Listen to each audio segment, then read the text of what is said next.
The scenes from the air, from the ground, so dramatic. There are hundreds of fires burning right now across 4 eastern states in Australia. At least 40 homes have been destroyed in New South Wales alone. People have died, and the conditions, the scene being called catastrophic, particularly this weekend as temperatures continue to rise. They're going to get into the high 40s tomorrow, record heat, and police are worried drivers could get trapped in their cars. So it's a dire situation in Australia, and the call for help went out. When it did, Canadians responded. Jane Park is with me this morning. Normally, she's a fire and vegetation specialist for Parks Canada, but she happens to be right now north of Sydney in Kempsey in the Fire Control Centre where she is spending her Christmas vacation. Vacation, I say loosely, Jane. Good morning. Really nice to have you on our program. Welcome. Hi, thanks. Now, I would say Jane is the lone Canadian, but that will be a far stretch. And we have a picture here, Jane. Who's with you there in Australia?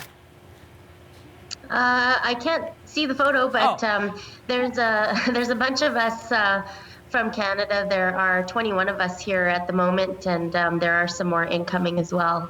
Well, we're looking at the photo of you getting off the plane as you arrive there to answer the call for help.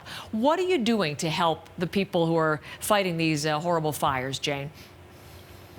Well, all 20 of us are what we call incident management team members, and so we're here in a variety of roles, from planning to operations to air operations or the use of heavy equipment. And we work in the fire control centers to look at strategic planning and kind of what the firefighters will do on the ground and planning strategic operations. Okay, so you devise the plan and then they execute it out there fighting those fires, but you help them decide what's the best course of action at any particular moment. Is that right?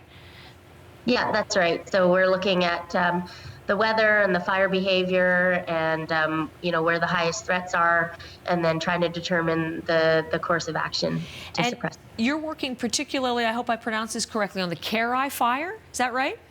We're on the Kempsey East fire, yes. Kempsey East fire. Tell me about it and That's any right. particular challenges that fire is posing for you. Yeah, so it's a fairly large fire. It's not the biggest fire, but it's over 146,000 hectares. And where it's located, there are a number of national parks, and there are a lot of rural communities very close to the fire. And so one of the challenges has been the proximity of the fire to those rural residents, and just ensuring that we do our best to protect the communities. The people there. Is there anything different in terms of how you're approaching this in the planning from what you'd normally do as you're planning to fight the fires in and around Banff? Yeah, I mean, realistically, the fire itself is a physical process that involves fire, like the fuel, weather, and topography. And so some aspects are the same in terms of how those things interact, but then obviously there are differences with the vegetation that's here and the type of topography, and then even the nature of the fire behavior here. It reacts differently. So we've been relying on a lot of the local knowledge to kind of, transform our Canadian fire behavior knowledge into what we need to know here. So interesting. And you're learning even as you respond in this way.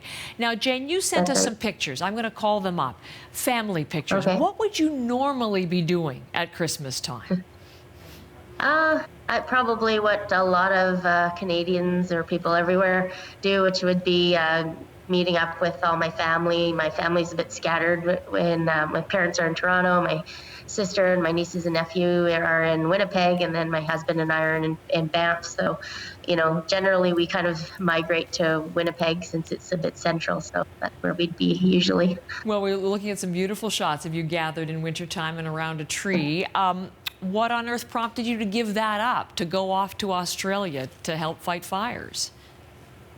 I think, it is Canadian winter, so our fire season is kind of over. So it just seemed like the right thing to do, and an amazing opportunity as well to both help out the people in Australia, but also to learn a lot and be able to bring some help, but also maybe bring some knowledge back home as well.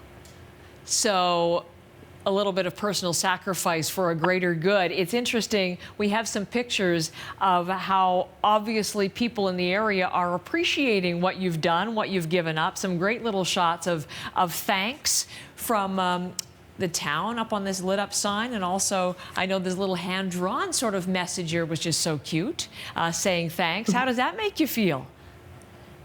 Yeah, everywhere we've gone here, as soon as people hear our accents, they ask if we're the Canadians, and there's so much gratitude and thanks here. It's just been amazing, and the control center is lined with photos and drawings by the local school children. So it's been quite an experience. Cheers for helping, and Canada on that fire truck. Listen, Jane, so nice to meet you. Before I let you go, maybe they're up super early, all of your family all across the country. Anybody you want to say hello to from far away this morning at this holiday time? Yeah, I guess happy holidays to my mom and dad and my sister Janet and all my nieces and nephew and my husband Chris. Happy holiday to all of them.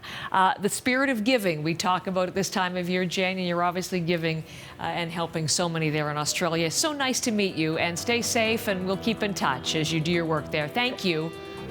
Thank you. Jane Park, fighting the fires in Australia. Thanks, Jane.